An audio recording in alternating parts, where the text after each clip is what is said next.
Dans le bosquet de la maison familiale, le corps sans vie de Vincent sera retrouvé. À ses côtés, les restes calcinés d'un mystérieux carnet noir.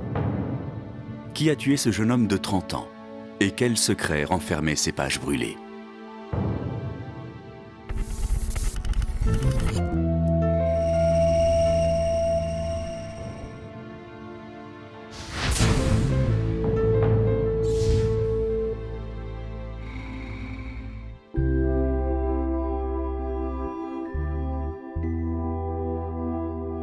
C'est dans cette propriété près de Colmar que le drame s'est joué quelques jours plus tôt. Ce matin-là, Vincent a enterré sa mère, Jeanne.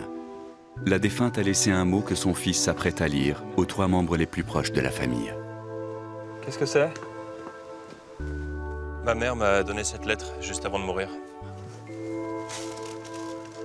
Elle m'a fait promettre de ne l'ouvrir qu'aujourd'hui en présence de vous tous. On devrait peut-être attendre. Avec l'enterrement, je ne me sens pas le courage d'entendre les mots de ma sœur. Ça fait beaucoup d'épreuves pour moi. Maman, nous devons respecter les dernières volontés de tante Jeanne. Bon, tu peux ouvrir cette lettre, Vincent. T'écoutons. C'est ainsi et pas autrement, hein.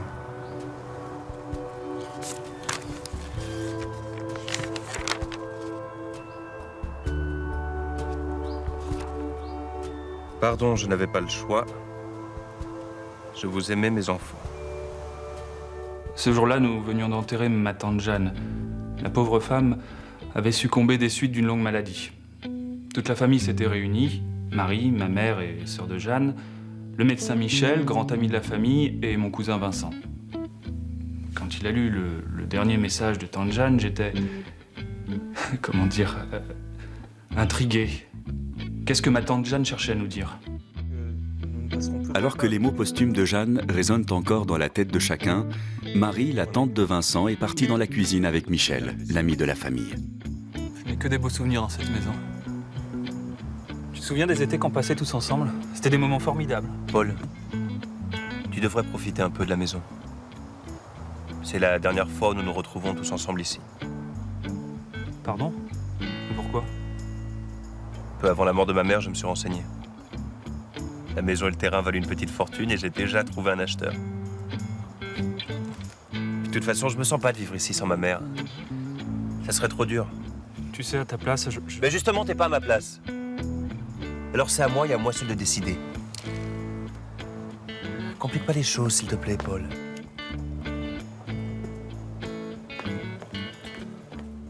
Marie nous a préparé un bon repas. Donnez-moi vos assiettes. J'ai pris cette décision il y a des mois. C'est une décision mûrement réfléchie. Vincent? Tante Marie ne nous rejoint pas? Non, non, elle se repose là-haut. Bon. Ben, je vais à la cave nous chercher une bonne bouteille. Un Bourgogne? Comment pouvait-il avoir réfléchi à une telle chose? Alors que ma tante Jeanne était encore vivante, il pensait déjà à son héritage. C'était horrible. Alors que moi, j'avais partagé tellement de beaux moments dans cette demeure. Cette maison, c'était tous mes souvenirs d'enfance, c'était tout ce qui me restait de ma tante adorée. Avant de descendre à la cave, Vincent va voir sa tante. Il a bien vu que la lettre de sa défunte mère l'avait déstabilisé. Tante Marie? Tante Marie? Vincent, qu'est-ce que tu fais dans le couloir? Ben, je te cherchais, je m'inquiétais pour toi. Oh, je te remercie, j'ai eu un gros coup de vide tout à coup, mais ça va mieux. Je cherchais des cachets dans le bureau de ma sœur. Si tu cherches des cachets, tu les trouveras en bas, dans l'armoire à pharmacie. Pas dans le bureau. Je me sens pas très bien, je vais aller me reposer encore un peu. Je descendrai dans un petit moment. Je vais rejoindre les autres, j'aurais promis une bonne bouteille. Vincent, peux-tu demander à Michel de monter? J'aimerais qu'il prenne ma tension. Mais bien entendu, tante Marie. Vincent me rendait mal à l'aise, depuis toujours. Je n'aimais pas être seule avec lui. Il ressemblait de plus en plus à son père, Yannick. À une époque, Yannick et moi avions eu une histoire d'amour. Je l'aimais de tout mon cœur. Paul est troublé par le mot énigmatique de sa tante. Il a besoin d'une explication. Michel, ça fait combien de temps que vous connaissez ma mère? Oh, depuis toujours. Mon Dieu, ça me rajeunit pas tout ça. Vous devez être au courant de tous nos petits secrets. Un médecin doit être proche de ses patients, mais pas forcément dans la confidence. Et vous n'avez pas trouvé la lettre de tante Jeanne un peu étrange? Je n'arrive pas à comprendre le sens de son message. Tu sais, ta tante était très fatiguée à la fin de sa vie. Elle n'avait plus toute sa tête. Ce n'est pas le genre de message que l'on écrit sans arrière-pensée. Si tu veux mon avis, tu devrais pas accorder tellement d'importance à ce mot. Michel, tante Marie vous réclame dans la chambre. Ah bon? Elle a besoin que vous lui preniez l'attention. Ah bah j'y vais de ce pas. Moi, j'ai toujours été très proche des deux sœurs. Enfin, de Marie surtout. Depuis le premier jour, je l'ai aimée. Même si elle partageait pas mes sentiments, sa seule présence me rendait heureux. Michel est monté rejoindre Marie. Ils semblent avoir d'importantes choses à se dire. Marie, tu vas bien? Oui, t'en fais pas. Fallait que je te parle. Le mot laissé par ma sœur. Je suis certaine qu'elle veut nous faire payer. Tu comprends, si Paul ou Vincent découvraient la vérité, tu imagines le désastre? Mais Paul doit se douter de quelque chose. Depuis que Vincent a lu le mot, il n'arrête pas de me poser des questions. Je savais que ça finirait comme ça, tu vois. Jeanne a tout fait pour que la vérité éclate. Je le savais, je le savais. Oui, mais calme-toi. Calme-toi, pour le moment, il n'y a pas lieu de s'affoler. C'est horrible ce que nous avons fait. Aujourd'hui, elle fait en sorte de nous le faire payer. Pourtant, c'est moi qui me levais la nuit pour m'occuper de Paul. C'est mon fils. Il faut que tu prennes sur toi, Marie. Paul et Vincent ne doivent pas te sentir déstabilisé. Et puis, connaissant ta sœur, elle a sûrement laissé une lettre ou quelque chose du genre, expliquant toute l'histoire. Son carnet noir. Elle notait tout dans son carnet. Alors il faut le retrouver. On n'a pas le choix. Je risque gros, tout comme toi, avec cette histoire. Bon, tu prends sur toi. Tu vas retrouver les enfants en bas. Et pendant ce temps-là, moi, je vais le trouver, ce fichu carnet. Il y a 34 ans, j'ai commis une faute très grave à la demande de Marie. Sa sœur Jeanne était tombée enceinte. 14 juillet, un bal de pompiers, un amour de passage. Elle n'avait que 16 ans. Et quand elle a accouché de Paul, j'ai rédigé un faux certificat de naissance qui faisait de Marie sa mère officielle. Je n'ai pas réfléchi aux conséquences. Je l'ai fait pour Marie et pour Paul, parce que Jeanne, leur mère, était incapable de s'en occuper. Et je pouvais rien refuser à Marie. Et aujourd'hui, si la vérité éclate, je risque la radiation de l'ordre des médecins. Et la prison même. Si Vincent avait trouvé le carnet noir de sa défunte mère et découvert toute la vérité, Michel, qui a falsifié le certificat, se serait-il senti menacé au point de vouloir le supprimer ?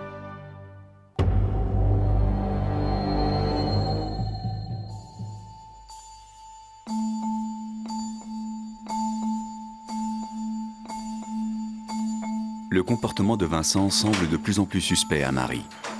Se pourrait-il qu'il soit au courant de la vérité ? Ça va mieux? Tu t'es reposé? Oui, mon Vincent. Tu sais, avec la mort de ta mère, c'est beaucoup de choses qui remontent. Tiens, regarde cette photo. Tout le monde croyait que nous étions frères. C'était drôle, en effet. Vous tenez tous les deux de votre grand-père, physiquement.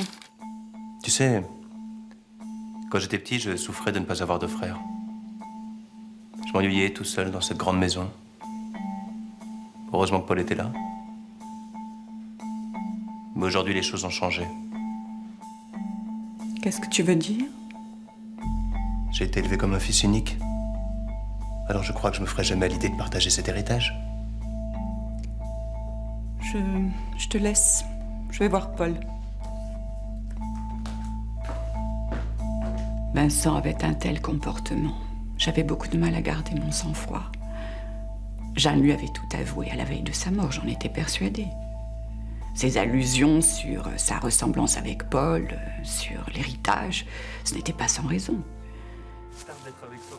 Paul est au téléphone avec sa femme quand Marie le rejoint. Très bien, mon cœur. Je te rappelle dans quelques heures. Céline a eu ses premières contractions. Le bébé ne devrait pas tarder à pointer le bout de son nez. On devrait peut-être rentrer. Ta femme a besoin de toi à ses côtés.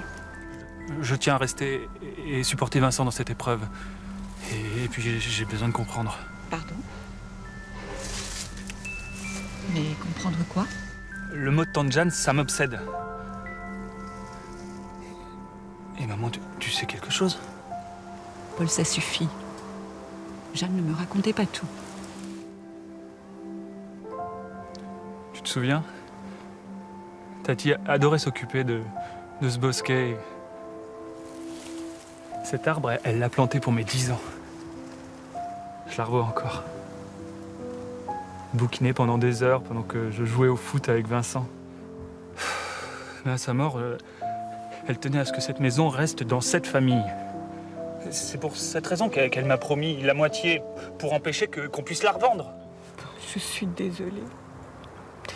Non, mais c'est pas qu'une simple maison.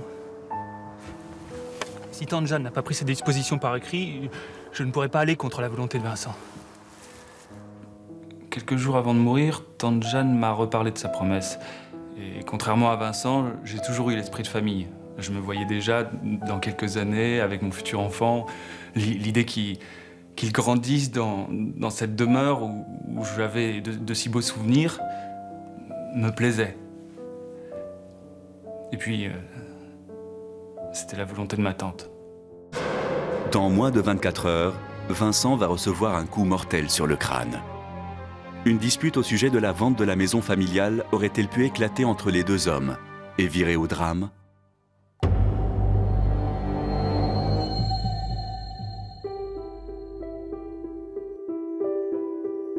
De son côté, Michel tente de retrouver dans la maison les documents qui le compromettent. Eh bien, docteur, vous ne perdez pas de temps avant de fouiller dans les affaires de ma mère? Oui, enfin, c'est pas ce que tu crois. Je vais t'expliquer. C'est pour ton bien que je fais ça. Et je suppose que vous avez donné la même explication à ma mère il y a 34 ans. Tu es au courant? Alors, je vais t'expliquer. Écoute, à l'époque, ta mère était très jeune. Elle avait 16 ans. C'était un accident. 10 000 € pour mon silence. Vincent? Et où veux-tu que je trouve une somme pareille?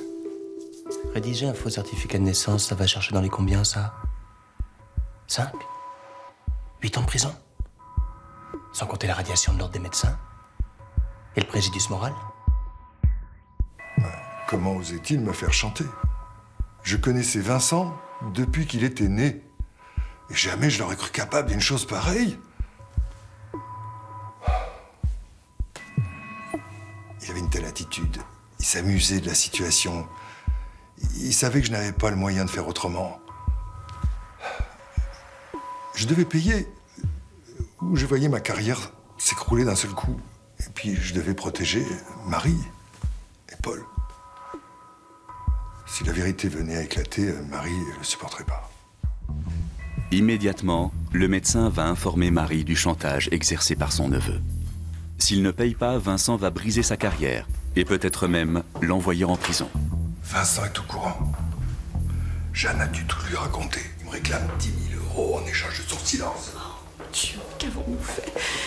Je vais perdre Paul à tout jamais. Je vais lui donner son argent. Il n'y a pas d'autre moyen pour qu'il se taise. Il est hors de question de céder à son chantage. Il faut retrouver ce carnet et préserver notre secret. Qui nous dit qu'une fois qu'il aura l'argent, Vincent ne recommencera pas à nous faire chanter? J'ai fouillé partout dans le bureau, j'ai rien trouvé. Paul, mon fils, je ne l'ai peut-être pas mis au monde, mais je lui ai donné tout mon amour et je refuse de le perdre. Ce n'est pas ce gamin qui m'enlèvera mon rôle de mère, tu m'entends? Personne au monde ne me fera subir cela, personne. L'idée que Paul apprenne la vérité me terrifiait. Je risquais de le perdre à tout jamais. Le premier jour où je l'avais tenu dans mes bras, il était devenu ma priorité, le sens de ma vie.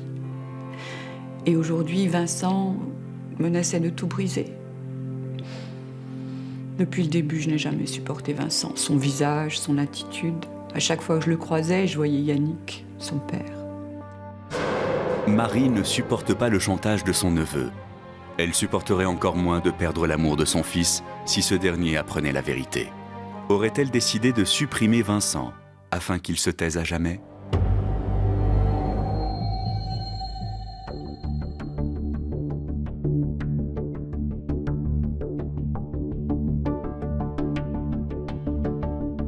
Michel a peur du chantage de Vincent. Il se résout à contre-cœur à aller chercher l'argent.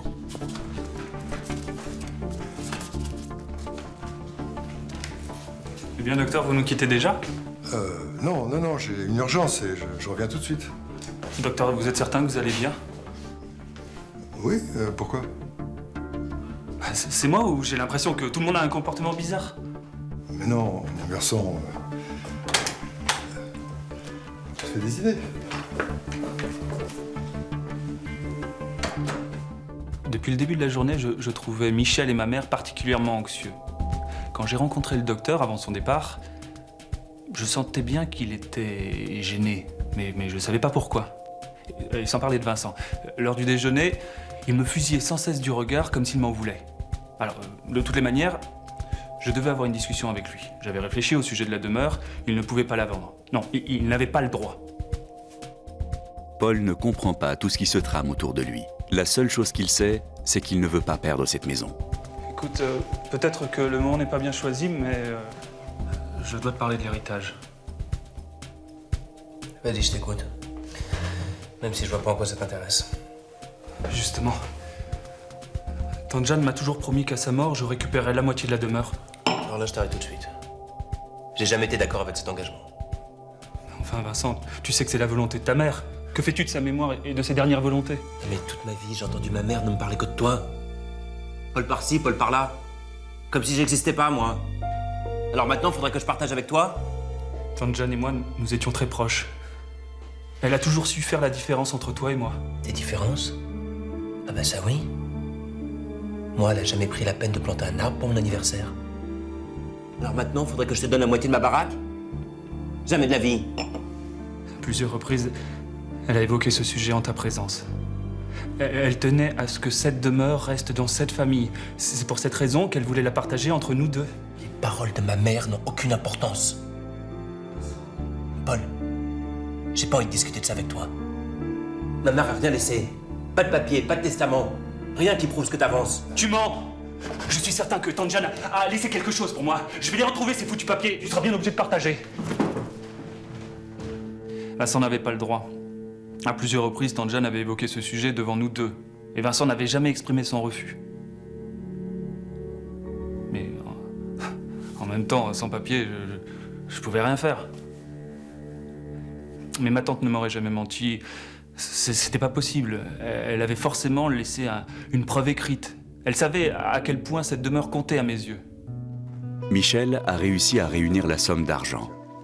Et il compte désormais sur le silence de Vincent. C'est drôle de voir comme un simple mot peut semer autant de troubles dans une maison. Maintenant que tu as été payé, je te demande de ne rien dire. Que je garde le silence. Jamais vous vous demandez ce que je peux ressentir? Écoute, à l'époque, la situation était telle que j'ai agi pour le bien de tous. Pendant toutes ces années, j'ai grandi en pensant que Paul était mon cousin. Vous vous rendez compte du traumatisme? Bien sûr que non. Avec votre intérêt qui compte? Vous pouvez me faire confiance. La vérité ne sera jamais dévoilée. Du moins, le temps que je vende cette foutue baraque, personne ne saura que Paul est le fils de ma mère et non de Marie. Mais dans quelque temps, nul doute que j'aurai encore besoin d'argent. Mais Vincent, on était d'accord. Et moi, je vous ai confiance. Vous m'avez trahi tout ce temps que vous êtes. Mais tu te rends rends compte? Que tu peux briser ma carrière et toute la famille? Mais quel genre de famille peut se permettre de mentir comme ça à ses enfants? Vincent était décidé à ne rien lâcher. Je me sentais minable, pris au piège par un gamin. Il tenait ma carrière entre ses doigts et il pouvait la briser comme ça. Bon, Vincent avait des raisons de nous en vouloir, c'était vrai. Mais pourquoi un tel acharnement contre moi? Marie avait bien raison. Jamais plus nous n'aurions l'assurance d'être tranquilles. Du jour au lendemain, Vincent pouvait tout détruire. Michel ne compte pas en rester là. Oui. Il va voir Marie pour lui suggérer une manière de riposter. Qu'est-ce qui se passe, Michel? T'étais où? J'ai donné à Vincent l'argent qu'il réclamait. Mais je t'avais demandé de ne rien faire. Oui, je sais. Je sais, t'avais raison. Compte pas en rester là, figure-toi. Qu'est-ce qu'il t'a dit exactement? Pour le moment, ça l'arrange que la vérité reste secrète. Parce que l'héritage. Mais une fois qu'il aura vendu la maison, il recommencera à me faire chanter. Alors écoute, tu devrais peut-être tout avouer à Paul maintenant, pendant qu'il est encore temps. Tu sauverais au moins son héritage. Ça, jamais. Depuis le début, Vincent essaie de me séparer de Paul. C'est hors de question, il n'y arrivera pas. Le comportement de Vincent était abominable. Il était déterminé à nous faire payer nos mensonges. Mais pas de cette manière. Il n'avait pas le droit. Michel avait peut-être raison. Tout avouer à Paul aurait été la solution la plus sage. Mais j'avais peur que Paul ne me pardonne jamais. En plus d'apprendre que je n'étais pas sa mère, il apprendrait que sa vraie mère venait de mourir. Tout ça par la faute de Vincent. Il fallait que je fasse quelque chose. Demain matin, Vincent va mourir dans le bosquet de la maison familiale. Qui a eu intérêt à supprimer le jeune homme? Marie, sa tante, qui ne tolérerait pas que la vérité éclate? Michel, le médecin falsificateur, qui ne supporterait pas d'être soumis à un chantage toute sa vie? Ou Paul, qui veut à tout prix faire respecter les dernières volontés de Jeanne?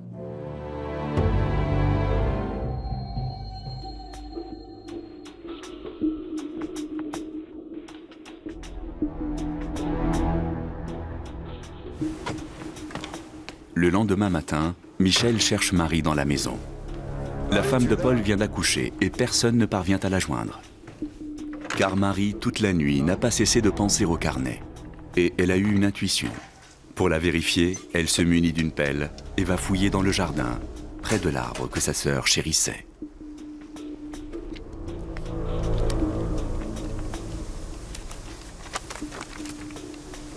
Héritage, Vincent et Paul. 50% à mon fils, 50% à mon deuxième fils. 50% à mon deuxième fils, mon neveu chéri. Tante Marie, je devrais te féliciter pour ta perspicacité. J'ai passé la maison au peigne fin, mais je n'aurais jamais cru que ma mère eût l'esprit assez tordu pour cacher ses documents ici, au pied de l'arbre de son fils Paul. Qu'est-ce que tu veux, Vincent? Ça devrait pouvoir s'arranger. Tu ne veux pas que Paul apprenne la vérité, moi je ne veux pas partager mon héritage. Tu te rends compte de ce que tu as fait? Paul est ton demi-frère et tu étais prêt à revendre cette demeure sans même prendre en compte son avis. Pourtant tu savais que Jeanne tenait à ce qu'il ait la moitié de la maison.